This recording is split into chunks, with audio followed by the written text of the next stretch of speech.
خبر شامل کرتے ہیں شہر قائد سے، جہاں ایس ایس پی ضلع کورنگی کامران خان کی ہدایت پہ تھانہ Korangi S H O inspector Malik Aamir اور غریب نواز چوکی incharge head constable Faisal Rahim کا دوران پیٹرولنگ گشت کورنگی 2.5 نمبر پہ پولیس اور ڈکیتوں کے درمیان مقابلہ پیش آیا۔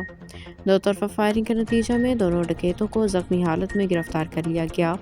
تھانہ Korangi S H O inspector Malik Aamir نے رائل نیوز ٹی وی کے چیف رپورٹر کراچی جاوید محمود ارائیں سے خصوصی بات چیت کرتے ہوئے بتایا کہ زخمی ملزمان کی شناخت ریحان اور افضل کے ناموں سے ہوئی۔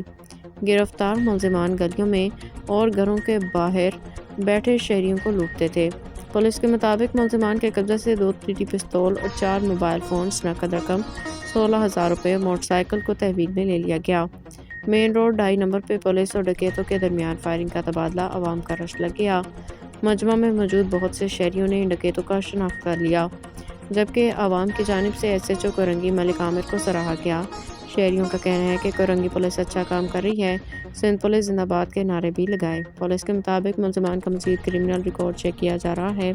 ملزمان کو طبی امداد دینے کے لیے اسپتال منتقل کر دیا گیا ہے۔